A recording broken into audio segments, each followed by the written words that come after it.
Several people escaped serious injury in Mandeville crash. At least 5 people narrowly escaped serious injury following a two-vehicle crash on the Winston Jones Highway on Easter Monday. The crash, which happened at 10:12 p.m. at the Marshall-Spence intersection with the highway, involved a Honda Civic motor car and a BMW SUV.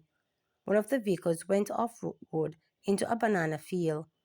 Preliminary reports are that the driver of the Honda motor vehicle was attempting to turn right onto the Marshall's Drive from the highway when the BMW tried to overtake the motor vehicle, causing the collision.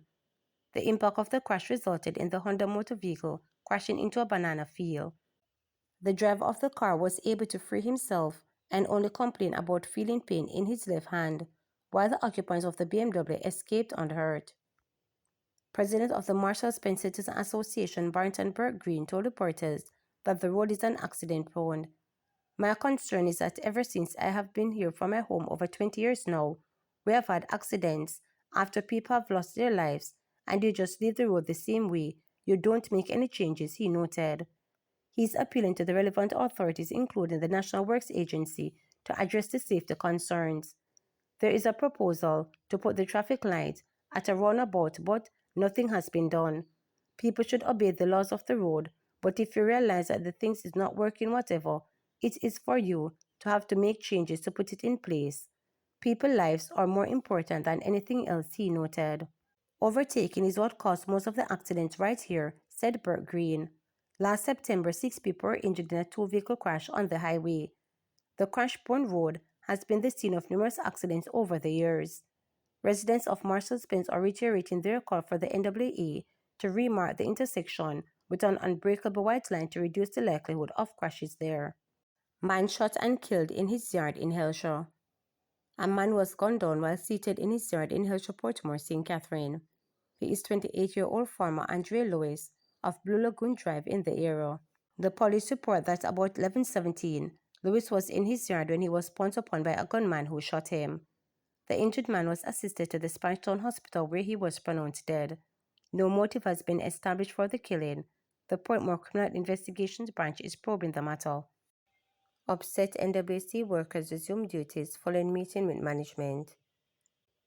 National Water Commission workers who took industrial action have resumed normal duties following a meeting with management. It's reported that maintenance workers in the engineering department staged a sit-out for the past few days, reportedly due to dissatisfaction with the outcome of recent public sector compensation review. NWC Communications Manager Delano Williams said the meeting also involved representatives of the trade unions. The unions pointed out that the industrial action was not sanctioned and that the review process is ongoing. The workers were asked to be patient as discussions continue. Meanwhile, opposition spokesperson Walter Ian Hayes had expressed concern about the fairness of public sector compensation review process. This in the wake of industrial action taken by some workers of the National Water Commission (NWC). Some maintenance workers in the engineering department staged a sit-out for the past few days, reportedly due to dissatisfaction with the outcomes of the recent public sector compensation review. Mr. Ian called the Prime Minister Andrew Holness, who has portfolio responsibility for water, to intervene in the matter urgently. The NWC can confirm that our maintenance teams have resumed duties. This is coming from a meeting earlier today between the NWC management and the unions representing the members of staff. As of the time of the decision, the maintenance teams were urgently dispatched to address disrupted systems that would have been out of operation and were awaiting maintenance support. We want to thank our customers for their patience and understanding as we work to get their water supply back as early as possible. I acknowledge the recent verbal comments made by the minister with responsibility for water, but insisted that the seriousness of the situation called for a more direct and a high-level response. This is not the time for platitudes. We need the Prime Minister to step in and take the matter seriously. I also want to raise the concern about the fairness of the compensation review. If the government got it right for the members of parliament, I want to repeat, if the government got it right for the members of parliament, why couldn't they get it right for these frontline workers who are now so critical to the well-being of the Jamaican people, I ask. I am calling for urgent dialogue between the government and the affected workers. We cannot afford to have this kind of breakdown in the water sector when the NWC already is struggling to meet the needs of the public. I am calling on Prime Minister Andrew Holness to intervene in the sick-out by the maintenance workers in the engineering department at the National Water Commission. The affected department is responsible for several critical functions, including the repair of water main breaks nationwide. With workers off the job due to dissatisfaction with the outcomes of the recent public sector compensation review, I am sounding the alarm about the potential risk to public health. Chest another avenue for greatness, stated Prime Minister Holness. Prime Minister Andrew Holness has reiterated the government's support for the popularization of chess across the island as another avenue through which Jamaicans can pursue and achieve greatness. Holness was speaking at a meet and greet event held at the Mandeville Hall Hotel in Kingston on Saturday, where young chess players met Jamaican-American chess grandmaster Maurice Ashley and Hungarian chess grandmaster Judith Pogar. The event was organized by the Jamaica Chess Federation, which is undertaking the Grandmaster in 10 initiatives to create Jamaica's first chess grandmaster within the next 10 years. The initiative got underway last year with an initial investment of $40 million from the government. While noting the government's commitment to the program, the Prime Minister emphasized the importance of supporting non-traditional skill sets.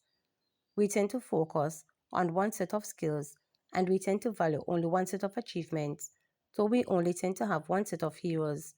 But if we're truly mindful of the greatness of Jamaica, we would have excellence in every sphere of activity, whether it is classical music, whether it is chess, whether it is academics, whether it is artificial intelligence and technology, or whether it is to have the fastest people on earth. We can be great in every undertaking, he contended. He said that the government's investment in the Grandmaster in 10 program is supporting infrastructure for young talents to excel. We're going to create the superstructure to ensure that the talent we discover and support, that they are facilitated, that the connections are made so that they can get the exposure, because that's a critical part of it. But more importantly, that you young people know that your government and your country value your effort, Holness emphasized. Holness commended the leaders of the Jamaica Chess Federation for its work with Jamaica's children.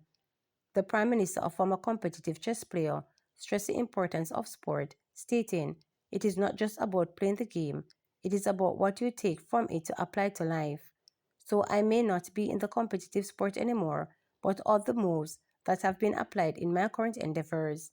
So you would have heard me say, I don't play draft, I play chess. All the principles, patience, being strategic, being thoughtful, but the most important is being resilient. Because you could be the most brilliant mind in chess, and if you make one wrong move and you are not resilient, you will not recover. So resilience is also an important principle," he noted. In her remarks, Minister of Culture, Gender, Entertainment and Sport Olivia Grange encouraged young chess players to continue chasing their dreams of becoming a grandmaster.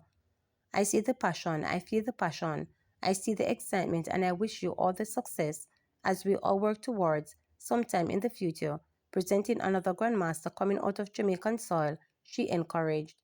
Grange added that the government is committed to continuing its support of the program being carried out by the Jamaica Chess Federation. Chairman of the Grandmaster Intent Committee, Ian Wilkinson, thanked the Prime Minister and Grange for their support for the sport.